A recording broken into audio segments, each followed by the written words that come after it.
मैं अब आपसे पूछना चाहता हूँ भैरव बाबा के बारे में कुछ। जी। मेरी बड़ी जिज्ञासा है कि मैं पूछूं आपसे कि वैष्णो देवी की यात्रा जब हम लोग करते हैं तो बाद में कहते हैं भैरव दर्शन के बिना यात्रा कंप्लीट नहीं होती।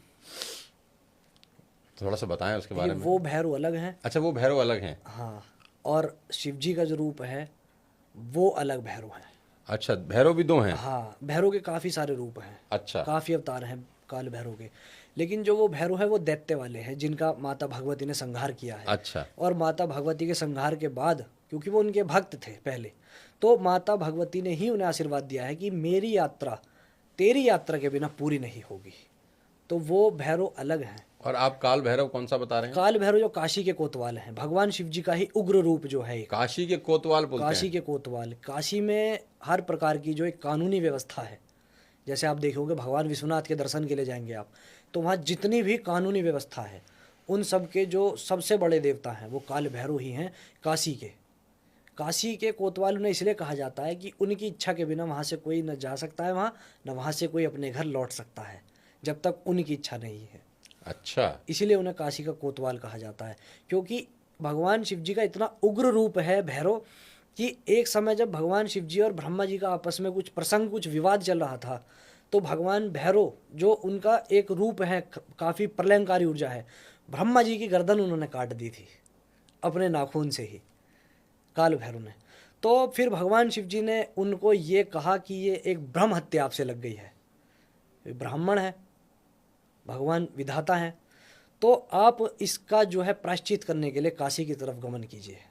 तब वो काशी जाकर अपने स्थान में आए हैं, अपनी जो उनसे ब्रह्म हत्या हुई है उसके प्रायश्चित के लिए। तब भगवान शिव जी ने उन्हें काशी का कोतवाल नियुक्त किया है कि यहाँ आप अपना जो स्मृत ब्रह्म हत्या का प्रायश्चित कीजिए और यहीं आपका स्थान रहेगा। तो कहने का तात्पर्य ये है कि भैरव जो हैं भगवान शिव जी का बहुत प्रलयंकारी रूप है, जो अपने भक्त, अपने उपासकों की रक्षा करता है और समय का भी बाप है।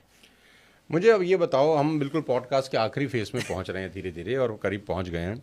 आज के यूथ के लिए मैं आपसे दो तीन चीज़ें जानना चाहता हूं। आप तो खुद भी अभी यंग हैं, 28 साल आपका उम्र है। 21-22 साल में तो जैसे मैंने लोगों को बताया कि शुभम जी तो जीन्स पहन के घूमते थे, है ना। तो आज का जो यूथ है उसको कैसे ये मालूम चलेगा कि ये बाबा असली हैं और ये बाबा नकली हैं? सबसे पहली बात तो देखो, यूथ को इस भाव को लाना ही नहीं चाहिए असली है नकली है। सबसे पहली चीज़, ठीक है। आपको यदि ईश्वर के मार्ग में जाना है, ईश्वर से यदि जुड़ना है, बाबा साधु महात्मा क्या करते हैं?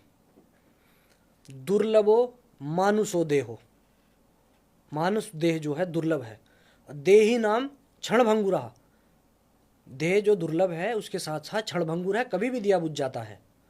तत्रापि दुर्लभम मन्ये, इसमें भी जो अति दुर्लभ है, वैकुंठ प्रिय दर्शनम, इसमें भी अधिक जो दुर्लभ है वो है सच्चा साधु।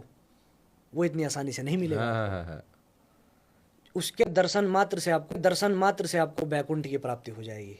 तो वो इतनी सरल परिभाषा नहीं मैं दे सकता कि कौन असली है कौन नकली है, लेकिन मैं इतना जरूर कह सकता हूँ कि यदि जो वर्तमान समय में जो चल रहा है कि आप असली गुरु और नकली गुरु की पहचान नहीं कर सकते हैं, सबसे अच्छा है, सबसे सरल है, परमपिता भगवान शिव जगत गुरु हैं, उन्हें अपने गुरु रूप में स्वीकार कर लीजिए आप। उनसे बड़ा कोई गुरु नहीं है। अरे मैं तो ये भी बोलता हूँ, अपने घर के माँ बाप हैं, उनका पैर पकड़ लो, तुम्हें ना भगवान की जरूरत है ना गुरु की जरूरत है। देखिए, माता पिता तो प्रथम गुरु है। सब माता पिता बात तो ही खत्म हो गई। प्रथम गुरु हैं ही सबके, क्योंकि एक आचरण शिष्टाचार वहीं से बच्चा सीखता है। उसके पश्चात आप अपने अध्यापक जो हैं स्कूल के, वहाँ से आप सीखते हैं कुछ, और कुछ चीज़ें आपको समाज सिखा देता है। समाज भी एक गुरु है आपका। और जो अंतिम चरण आता है एक गुरु रूप में, आपके आध्यात्मिक क्षेत्र का आपका जो गुरु होता है, वो आपके जीवन को बदलता है आध्यात्मिक क्षेत्र।